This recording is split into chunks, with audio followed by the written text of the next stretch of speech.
Here, and our first speaker is AnnaLise Trudel. Her talk is on United Nations Safe Cities, a demonstration of a new project to map spaces where sexual harassment and violence occur. And I'm happy to say we are also working with her on this, and we're learning tons and tons from her. So the handle up there, check us out on social media even while I talk if you want to. We're on all three platforms. So what is it?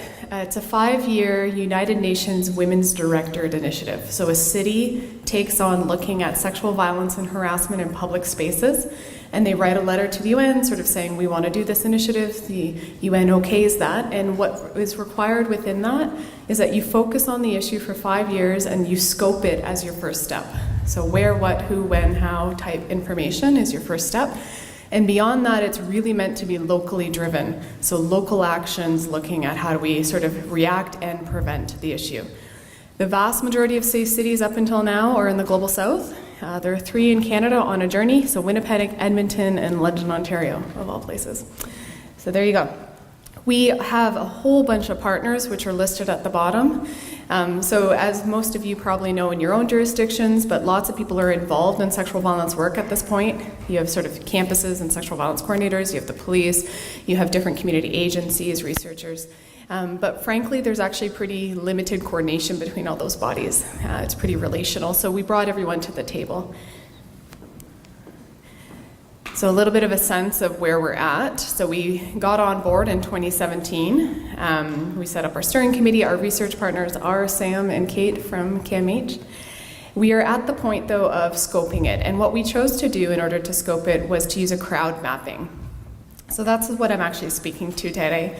And that crowd mapping is a website where people can go and drop hints where they're experiencing feeling unsafe or safe. And we went really broad with that, because obviously feeling unsafe isn't particular to necessarily sexual violence. But one thing that working in the field I've come across quite a bit is that I likely won't affiliate my experience of sexual violence under the name of sexual violence. So we didn't want to sort of distinguish that and not capture some of that data. So we're using a crowd mapping. We also know that that's really technologically focused. And the main way it's getting out is through social media. So that's targeting a particular demographic. We were aware of that limit. So we're likely going to get lots of engagement from like 16 to 30-year-olds and of a particular social economic background, potentially even. We are following it up with a few focus groups because of that, trying to recognize that we do want to hear from some subpopulations. So the LGBTQ community is one, Indigenous women, women with some form of disability, and newcomer women will have a focus group. All of that data will be compiled, and the advisory committee comes up with recommendations that we pitch to our city council. So the city council is the one that holds this initiative, and they're mandated to report to the UN. So there's a nice little structure there that I don't have to worry about politically, in the sense that they have to do something, not me. And we essentially guide them in that process. So we'll be going back to city council February-ish 2019, and then they will take action based on this for 3 years. Partly what I thought was really interesting about this initiative and why we took it on is that we're looking at public spaces. So a lot of sexual violence data that we have is not specific to that. It often looks at sort of what might happen within a dorm room, a house, a bedroom. But we wanted to look at some of what you've heard so far in terms of bars, but also workplaces, schools, parks, streetscapes, and really get the nuance of how that might be different from a more private space. Okay, my tech friend. Here's the website. So he's going to move it around, and what you can see in terms of the black dotting is all of the pins. We have just under 2,000 so far, but he's going to drop a spot somewhere in London, Ontario. How are you feeling like? Okay. You have to click yep, there you go. So he's going to say it's unsafe for now. And then if you scroll down, some of what you're going to see is that the first question we ask is really open-ended: who, what, where, when, what happened. So people can disclose as much or as little as they want out of that. So some people, and we're looking at the data already, or the research assistants are, but some are going quite elaborate in what they're recounting, and some are not, and that's okay. Then the next question that we asked is around what folks felt.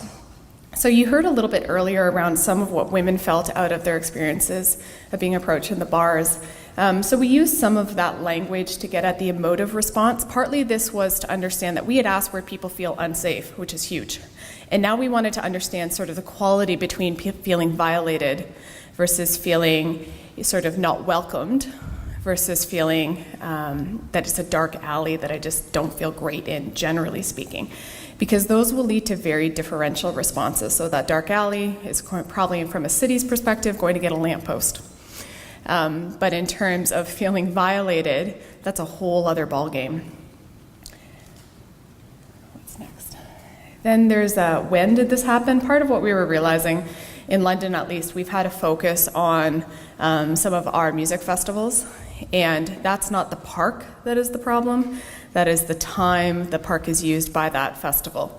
So again, from a data perspective, needing to be able to distinguish some of those occurrences. And we put no time limit as to when people could recount this. So this could be years ago, up until this happened last night type thing. Anything else that you think is important for us to know? And then a little bit about yourself. So there's some age brackets available to you. Oh, look at him demonstrating. Your gender. We have got some really fascinating responses out of this, kind of the slew of the spectrum of gender, but also some folks who are clearly not intending to participate authentically. And there is one other part that asks anything else about your identity that you think is important for us to know about this experience. So that's where we were hoping to support people in being able to disclose their race, their sexuality, their differently abled identities without specifically asking that you had to do that. So we invited you to. Please don't push submit, but you would push submit if you do that point. So the same questions roughly are asked of the safe spotting as well, just so you have a sense, but it's more around what was helpful in the spot, what happened that was good. Thank you. Can you go back? So a couple challenges that we're facing so far. We're in the midst of this. So we launched it in June. It's live until December. It's a short period. We did want to make sure that we got sort of the student moment of September to December, but we also wanted to get some of the summer moment. So that's kind of where we landed. Dissemination has been hard. Again, we chose this method to really get at a particular age bracket. So they are our community partners who are doing all the dissemination, and it's pretty much through social media. So particular people are engaged on that. We did get some earned media in the summer, which was exciting. And we saw a spike. There was a direct link between that earned media. There were about 5 articles and about 1,000 pins within a couple weeks of that. So that was really cool to see. The city, again, partnering with government is good and bad.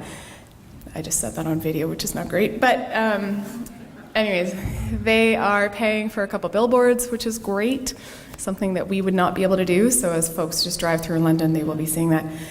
But beyond that, one of the biggest challenges we're seeing is sexual violence literacy amongst the public, which is not like earth-shattering. Most of you would probably know that.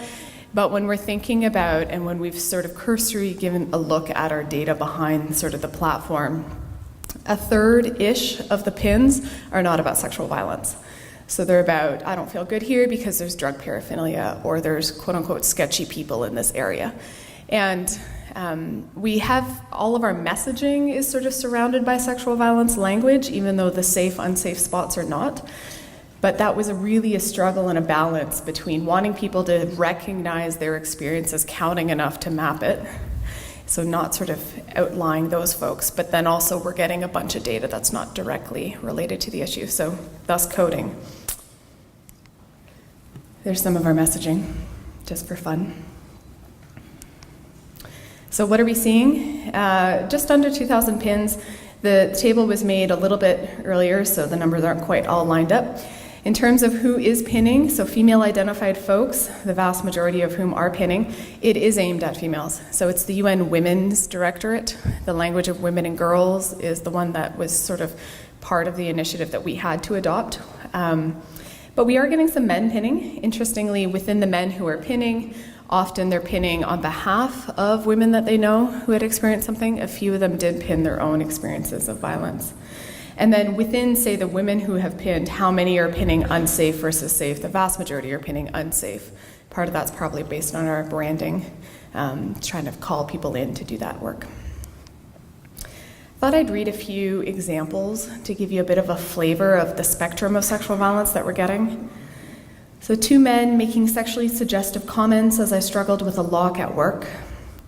2 men walking towards me. They tried to grab me when I was waiting for the bus at home. 2-ish years ago in December 2016, around 11:30 p.m., a man clearly on drugs solicited me and then cornered me and threatened to rape me. 3 men on bikes started following us for a few blocks. I had to stand inside a store until they left. Just get down a little bit. A construction worker whistled at my friend and I as we walked on our way back to work from having lunch at the market. A couple of my friends were walking here, and one was grabbed by men hanging out under the bridge in the bushes. And with all the bushes, now I feel uneasy whenever I walk by it or through the parking lots. So we're getting a lot of sexual harassment in particular, definitely some sexual touching. So the full sort of gamut, but that was literally just taken as a snapshot, just to give you a flavor of it. That's all I have.